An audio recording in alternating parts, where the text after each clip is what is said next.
하나님이 아브라함을 갈대아 우르에서 불러내며 주신 약속의 말씀을 지금 반복해서 살펴보는 이유가 있습니다. 그 약속의 말씀 안에 기독교 신앙의 핵심적인 내용이 다 포함이 되어 있는데 지금까지 많은 신자들이 그걸 정확하게 잘 모르고 있는 것 같습니다. 우선에 하나님이 아브라함 보고 떠나라 그런 건데 그건 결국 버리라는 겁니다. 그리고 하나님이 그 대신에 주신다는 거죠. 신자로서는 하나님께 받는 건데 그 약속하신 내용이 사실은 똑같습니다. 그 똑같았는데 잘 주목을 못하고 있는 것 같아요. 본토를 떠나라, 본토를 버리라 해놓고 뭐라고 그랬습니까? 지시할 땅으로 가라고 그랬습니다. 나중에 창세기 13장 17절에 보면은 종과 행으로 행하는 모든 땅을 또 주겠다고 그럽니다. 두 번째는 친척을 떠나라고 그랬는데 친척은 당시로서는 전부 시족국가요 부족국가인 점을 감안하면은 모든 사람들이 거의 친척입니다. 그런데 지금 또 주겠다는 게 뭡니까? 큰 민족을 더 큰 친척을 주겠다는 거죠. 세 번째는 아비 집을 버리라. 떠나라 그랬습니다. 아비 집이란 것은 당시로서는 사회생활 하는데 떳떳하게 대접받을 수 있는 그 개인적인 신분과 위치가 상당하다는 뜻이죠. 어디 내놔도 떨어지지 않는다는 뜻인데 같은 의미로 이름을 창대케 해주고 복의 근원이 되게 해주겠다고 그럽니다. 버리는 거나 받는 거나 같단 말입니다. 지난주에 떠난 곳 갈대아 우르나 도착할 곳 가나안이나 모두 주변 여건이 동일하다고 말씀드렸는데 주변 여건이 동일한 그 가운데 살아야 되는 아브라함 본인으로 봐서는 그 개인적인 상황도 동일해질 수밖에 없는 건 너무나 당연한 이치인 것입니다. 마찬가지로 우리도 예수 믿고 난 이후에 현실적인 여건이나 내 어떤 자신의 상태가 그 전과 비교해 볼 때 별로 나아진 게 없지 않습니까? 특별히 이번에 여름에 한국을 방문하고 오신 분들은 아마 그걸 더 실감했을 수 있습니다. 불신자들이 모든 면에서 훨씬 더 잘 되어 있는 거죠. 학교 다닐 때 공부도 못했던 사람들이 큰 사업을 하고 떵떵거리면서 살고 있는 걸 보았을 테고 한국에서는 온갖 최신 트렌드를 다 따라하면서 웰빙의 삶을 즐기고 있는데 그 반면에 이 미국의 한적한 동남부의 작은 주에서 언제 레이오프 될지 모르는 미국 직장에 전전긍긍하고 있는 내 모습을 보니까 한심할 수 있단 말이에요. 그렇게 여겨지는 게 사실인 거죠. 그럼 예수를 믿은 게 대체 어떤 복을 받는 거냐? 하나님께서 지금 본문에 아브라함에게 주신 약속의 의미가 과연 무엇인가 말이죠. 그 답은 아주 간단합니다. 아브라함이 떠난 곳이나 도착한 곳이나 현실 여건도 똑같고 아브라함이 버린 것이나 받은 것이나 똑같단 말이에요. 그럼 그에게 유일하게 변화된 게 뭡니까? 여호와 하나님을 알게 된 것입니다. 이전에는 하나님이 부재한 안 계신 본토 친척 아비 집이었는데 지금은 하나님과 함께하는 본토 친척 아비 집이 되었다는 그 차이뿐인 겁니다.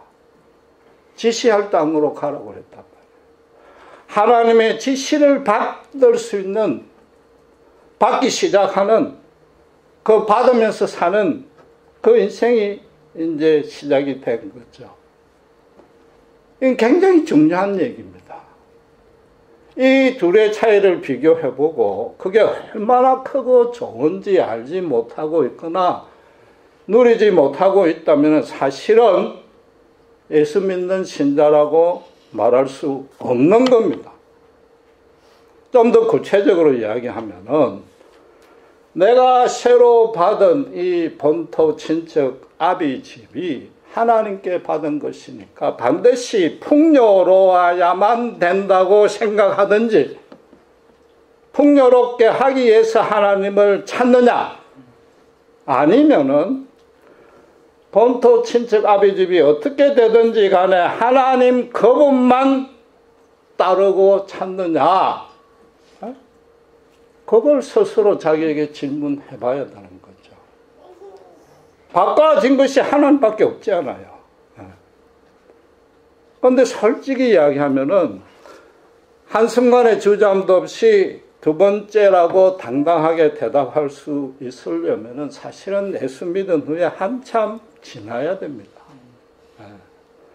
불신자가 성인이 되어서 예수 믿는 계기는 주일학교 출신이 아닌다 하면은 10중구는 현실의 고난 때문에 교회 나옵니다. 저도 교회 문턱 처음 발디딘 게 직접적인 계기가 그거였습니다.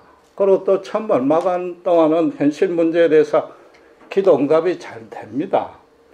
분명히 본토 친척 아비집이 잘 되게끔 하나님이 도와주신단 말이에요.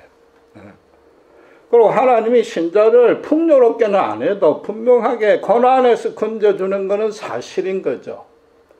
그러다 보니까 자꾸 이 예수 믿는 것에서 얻는 복을 현실에다가만 포커스를 두는 경향이 생기는 거죠. 고난에서 건짐을 받는다는 것과 현실에서 형통한다는 것과의 중간의 경계선이 아주 애매모호해지는 거죠.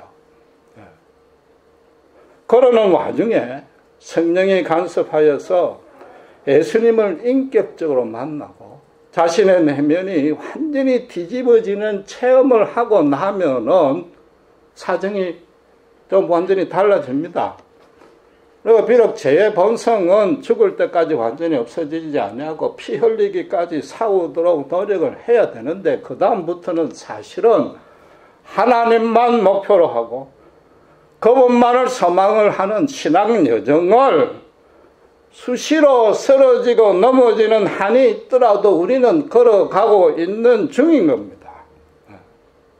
아브라함의 인생의 말년에 자기보다도 특이한 에돔 아들 이삭을 포기하는 자리에까지 이르게 된단 말입니다. 시간이 걸리도록 그렇게 가는 거죠. 정확하게 말하면 하나님 쪽에서 그렇게 이끌고 있는 겁니다. 그리고 그 자리에게 이르게 하는 최선의 방안이 죄송하지만 현실적인 고난인 거죠.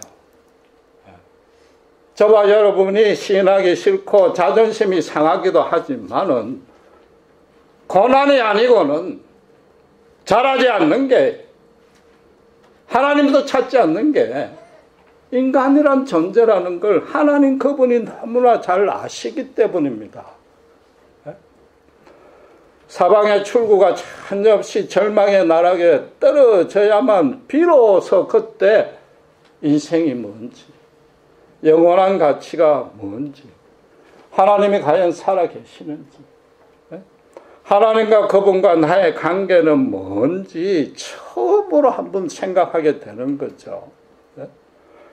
그래서 하나님이 현실의 주변 여건을 풍요하게 만들기 위해서 지금까지 수단 방법 안 가리고 살아왔던 그 삶을 하나님이 어느 순간 강제적으로 중지시킵니다. 그래서 자신의 진짜 실체에 시선을 돌리게끔 하나님이 만드신단 말이에요. 딱 한 번뿐이고 이 짧은 인생에서 정말로 내가 진정으로 추구하고 소망하고 목표해야 될 것은 하나님 그분뿐이라는 것. 그분 외에는 모든 것을 자꾸 버리고 버릴 수 있게끔 바뀌어져 가는 과정이 신자의 일생이라는 겁니다.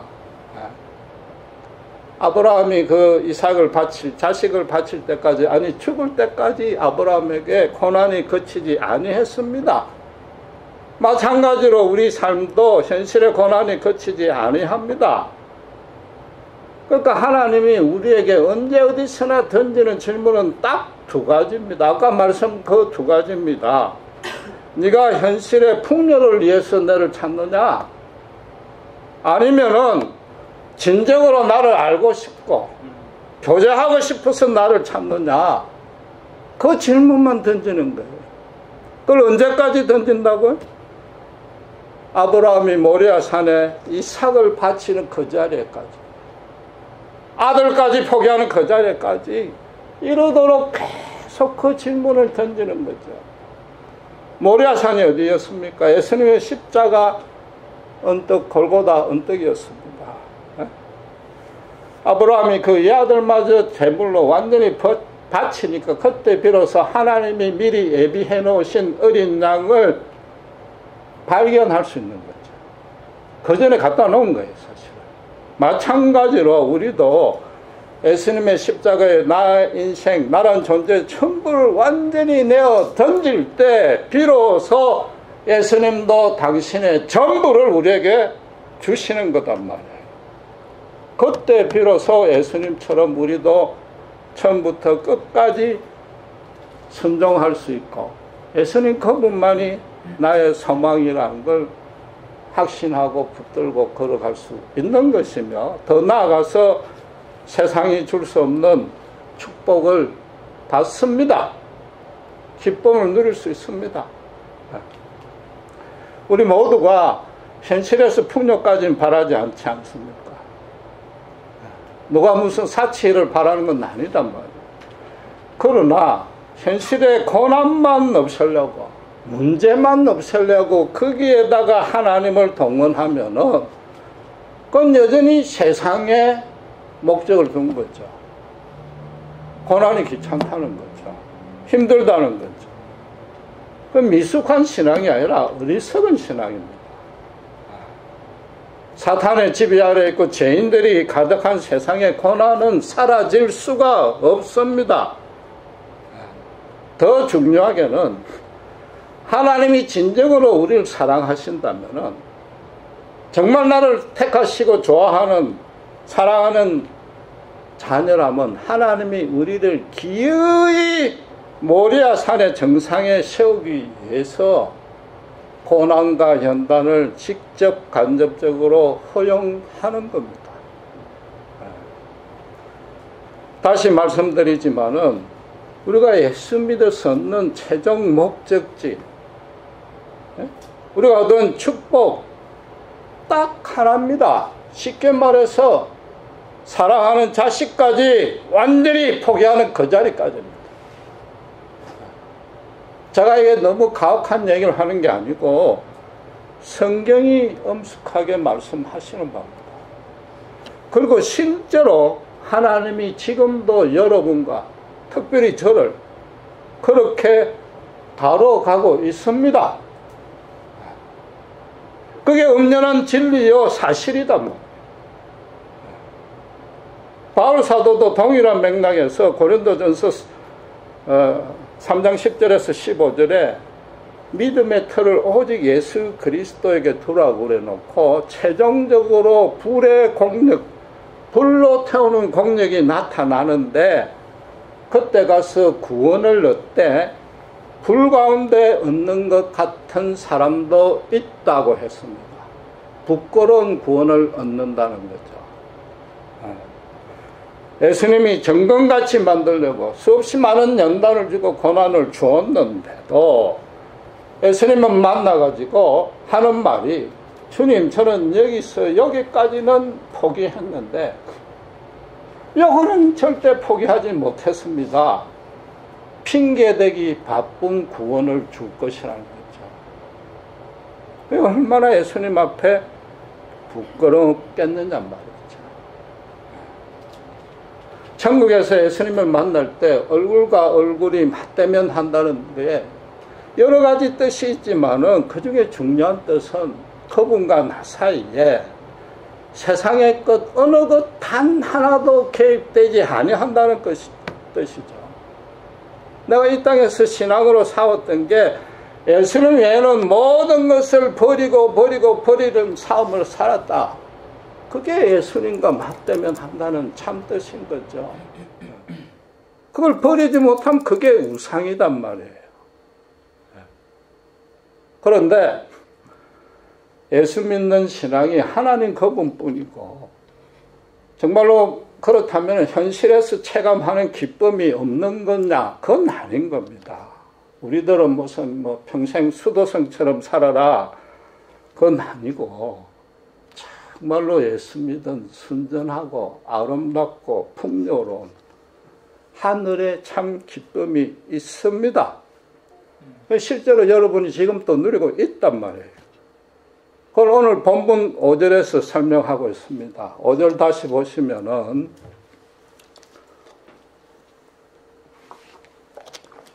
아브라함이 하란에서 모은 모든 소유와 얻은 사람을 이끌고 가나안 땅에 마침내 들어갔다고 그랬습니다. 하란에서 모은 소유라니까 눈이 번쩍 띄죠. 예, 기도했더니 돈 많이 벌게 대박으로 해줬다는 뜻이 아니고 아브라함이 모은이라고 그랬습니다. 아브라함이 현실의 삶에 성실하게 임했단 말이에요. 현실을 무시하거나 나태하는 것, 도피하는 건 절대 기독교 신앙이 아닙니다.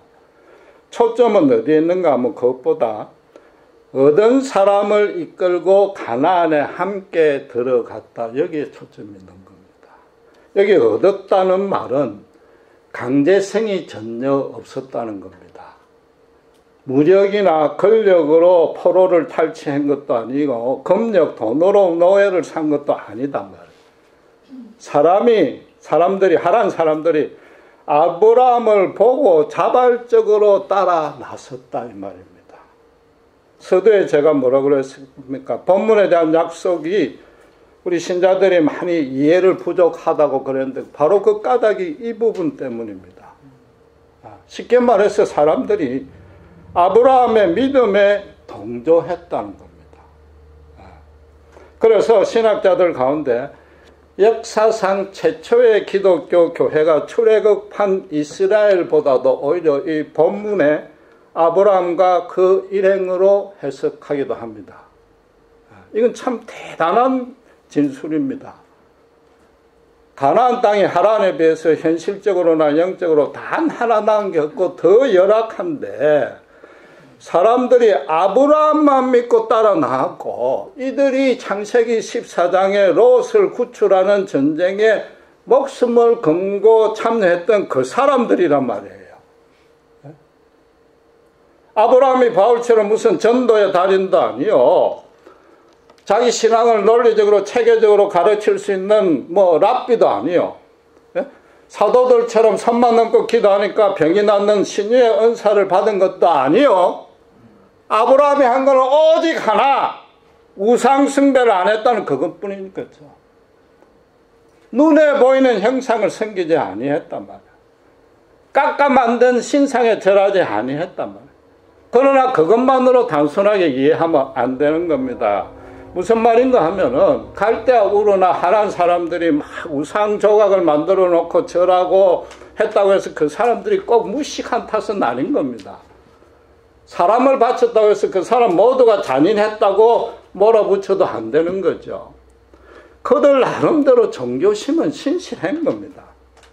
그들도 현실의 고난에 문제가 있으니까 걱정금, 염려를 없애려고 했고 인생의 의미와 가치를 찾으려 했고 무엇보다도 인간은 피조물에 불과하다는 걸 인식했단 말이에요. 인간이 연약하다는 걸 인식한 거죠. 인생을 좌우하는 힘이 인간보다 더 큰 힘이 있는 걸 아니까 어떻게 하든지 인생을 풍요롭고 즐겁게 만들기 위해서 바친 것 중에 최고의 정성을 바치다 보니까 가하게 넘어간 거죠. 그들의 문제는 뭐냐 하면은 눈에 안 보이면 안 믿은 거죠. 눈에 보이지 아니하는 신을 믿지 아니하고 대신에 뭐예요? 자기들의 종교적인 행위가 자기들을 구원한다고 착각한 거죠. 더 정확하게 말하면은 현실의 풍요만을 위해서 신을 찾은 거죠. 그러니까 제사 의식과 절차가 온갖 풍요롭고 막 복잡한 모습을 띌 수밖에 없는 것이고, 그들은 정말로 이 세상의 주인이 누구며 참 하나님이 어떤 분이며 그분과 우리는 어떤 관계인지 전혀 알려고 하지 아니했단 말이에요. 대신에 아브라함의 경우는 어떻습니까? 하란 사람들이 보기에는 뭔가 다른 거예요. 뭐 요란법석한 종교 행위를 구체적으로 하지도 않아. 아브라함이 우르를 떠난 게 하나님의 계시 때문인 건 분명하지만은 이미 그 전에 그곳에서 왕따 당한 겁니다. 그렇잖아요? 우상신전에 처음에는 참여했을지 몰라도 나중에 그 예배에 그 온갖 난교 파티를 하고 인신 제물을 바치는 거기에 동참을 안 하면은 그 사회에 일원이 될 수 없단 말이죠. 그러니까 우르에서 추방을 당하거나 아니면은 거기서 완전히 왕따로 살아갈 신세였는데 하나님이 떠나라 그러니까 옳다구나 이 길이다 하고 떠난 거죠. 그리고 하란은 뭡니까? 아브라함에게 이미 외국이단 말이에요. 본토 친척이 없는 외국이니까 하란에서 아브라함 보고 우상숭배를 강요할 수는 없을 거 아닙니까? 그러니까 하나님이 떠나라 했단 말이에요. 그러니까 아브라함은 말하자면 하란에 와서 정말로 진정으로 순전하게 하나님과 1대1의 영적인 교제를 시작할 수 있었던 것이죠. 뭐 신전에 갈 필요도 없고 집안에 드라빔이랑 우상을 세워놓을 필요도 없고 뭐 기껏 해봐야 이런 조각하지 아니하는 돌 몇 개 사놓고 여호와의 이름을 부르며 그 앞에서 기도하고 묵상한 거죠. 제물로 바치는 거라고는 곡식이고 아주 가끔 어린 양을 바치지 아니하고 사람을 바친다는 것은 꿈에도 생각을 못하는 거죠. 그러니까 하란 사람들의 시선을 그것만으로도 끌기에 충분한 거죠. 이건 전혀 다르단 말이죠. 이건 제 추측이지만은 그동안에 하란 사람들 중에 산채로 자기 자식을 제물로 바친 부모들도 분명히 있었을 것 아닙니까? 그 사람들은 그 사회 체계 때문에 벙어리 내가서 말듯이 아무 말도 못하고 있다가 아브라함을 보니까 아브라함이 믿는 이 종교야말로 참 종교다. 그가 따르는 하나님이야말로 참 하나님이다. 각성할 수 있었을 것이다 말이에요. 그런데 당시의 모든 상황이나 여러 가지를 감안했을 때 단순히 좀 어렵고 합리적인 종교의식과 행위만으로 사람을 모을 수는 없습니다. 아브라함의 인품까지도 예사롭지 아니했던 거죠. 마누라를 팔아서 자기 목숨을 부지하는 그런 짓을 두 번이나 했지만 아브라함의 일생을 가만 살펴보면 그것 두 번 말고는 큰 하자가 없습니다.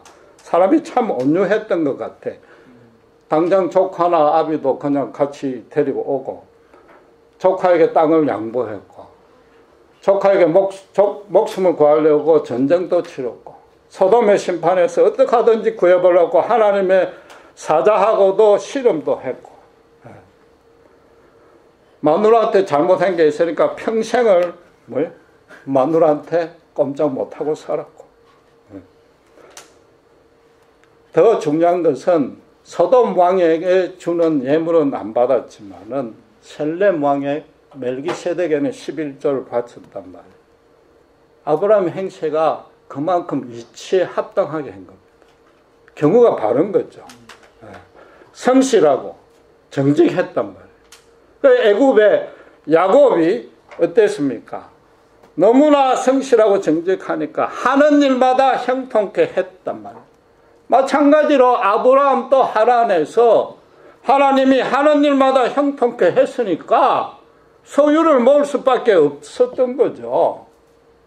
거기다 특별히 어떤 어려운 일이 생기면 이 아브라함은 크게 염려하지도 아니하고 당황하지도 아니하고 무슨 종교 행위도 안 했는데 눈에 보이는 신도 없는데 그냥 묵묵히 기도하고는 평강을 유지하더란 말이에요. 자기들은 신전에 가서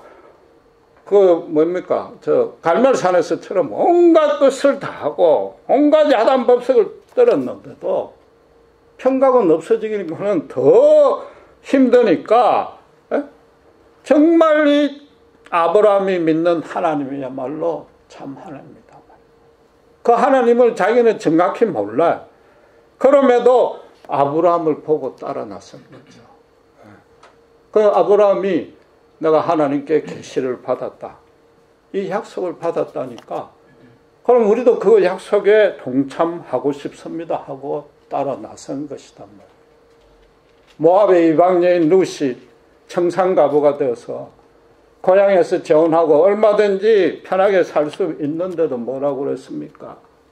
시어머니 나오미 보고 어머니의 하나님이 나의 하나님이다. 어머님이 가시는 데까지 내가 죽기까지 따르겠다고 그랬단 말이에요. 똑같은 모습인 거죠. 이처럼 정말로 참 하나님을 아는 사람은 그래서 그 아는 대로 생각하고 말하고 행동하는 사람 곁에는 반드시 그 사람이 믿는 하나님을 믿고 싶어서 사람이 모이게 되어 있습니다. 다윗이 사울의 핍박을 피해서 아둘람 굴로 도망갔을 때에 마음이 원통한 자들, 소외받고 핍박받은 자들 400명이 따라왔단 말이에요. 하나님이 지금 큰 민족을 이루겠다고 하는 것이 숫자적으로 예형적으로 절대 큰 민족이 아니라 여호와를 믿는 믿음은 큰 믿음이요. 그 큰 믿음을 가진 사람이 모이면은 몇 명이라도 그게 큰 민족이단 말이에요. 초대교회가 로마 시대에 그 지하 동굴에서 오직 순전한 믿음으로 그 소수의 몇 명이 모은 그게 하나님이 보시기에 큰 민족이단 말이에요. 예수 믿은 후에 그럼 세상이 줄 수 없고 현실에서 우리가 누릴 수 있는 가장 큰 기쁨과 축복이 뭡니까? 여러분 지금도 누리고 있단 말이에요. 그건 교회입니다. 교회. 성도들의 모임입니다. 눈에 보이지 아니하고 그런 하나님을 믿다 보니까 어쩔 수 없이 외롭고 고달프고 피곤할 수밖에 없습니다. 그러니까 어떻게 눈에 보이는 주위의 성도들을 깎아 만든 형상 대신에 서로가 서로를 잘 섬기고 힘을 얻으란 말이에요. 예수 믿는 자들 안에 예수님의 영광이 비쳐 나온단 말이에요. 그걸 보고 힘을 얻으란 말이에요. 우리가 연약하고 고달플 수밖에 없고 의심도 생기고 불만도 생기고 심지어 세상에 미련도 남고 죄로 쓰러지고 넘어지고 할지라도 하나님이 우리를 끝까지 포기하지 아니하신다는 증거가 고난인 거죠. 연단인 거죠. 그게 은혜란 말이에요. 신자로 부름받았다는 얘기는 세상에서 왕따 당해라 이 말입니다. 평생 쓸쓸하고 고독한 길을 혼자 걸어가야 됩니다. 이 땅이 본향이 아닙니다. 애국인이여 나그네고 그렇게 살아야 된단 말이에요. 그럴 때 서로 함께 모여서 같은 길을 가는 사람끼리 함께 모여서 그 길이 얼마나 소중한가. 서로 격려하고 도전하고 힘을 합쳐서 어디까지? 모리아산까지 함께 올라가라는 거죠. 중간중간에 함께 모여도 쓰러지지만 그래도 혼자 쓰러질 때보다도 훨씬 더 빨리 일어설 수 있고 예수님이 너희를 사랑한다는 음성을 더 잘 들을 수 있고 예수님의 십자가가 더 선명하게 보일 수 있다는 겁니다. 쓰러진 것 바로 그곳에 하나님의 은혜가 있고 하나님의 음성을 들을 수 있는 것입니다. 여러분이 솔직히 지난 2년 반 동안 그렇게 살아왔지 않습니까? 금년 초까지. 네? 하나님이 여러분에게 현실의 형통 준 거 단 하나 없고 목사도 없고 네? 세상에서 거의 반쯤 왕따 당했는데 서로 모여가지고 말씀 보고 기도하고 그게 얼마나 여러분에게 사랑과 기쁨이 넘쳤습니까? 제가 감히 단언하건대 목사가 제가 온 이유보다 그때가 훨씬 더 좋았을 겁니다.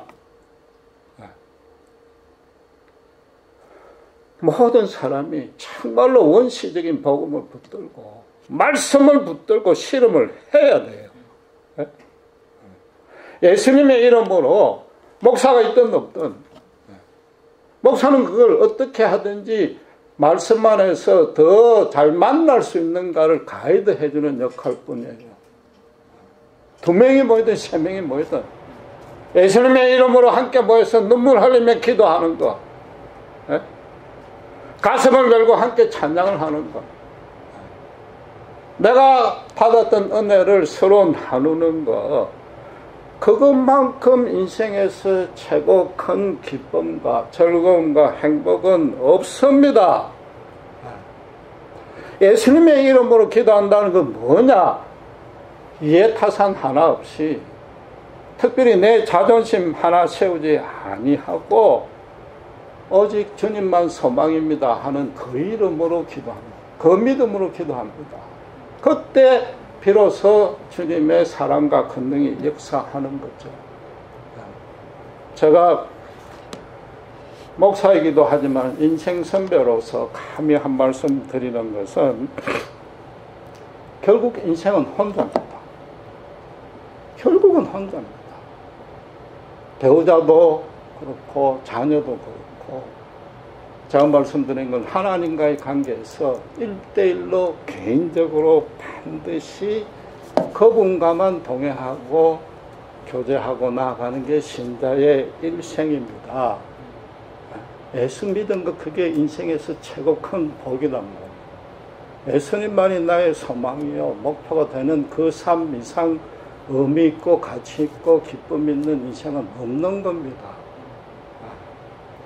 그런데 여기에서도 하나님의 놀라운 역설은 오직 예수지만은 혼자만 걸어오고 있으면 엘리야처럼 탈진한단 말이에요. 2~3명이라도 오직 예수만이란 사람들끼리 모일 때는 오직 예수만이란 사람들끼리 모이니까 그 안에 역사하는 힘과 능력은 예수뿐이잖아요. 그게 인생의 최고 기쁨이요 축복이라는 거죠. 그걸 아브라함이 하란에서부터 실현했기 때문에 사람들이 아브라함을 보고 따라온 거예요. 그게 오늘 본문 주님이 아브라함에 주신 약속의 참 뜻이란 말입니다. 기도하겠습니다.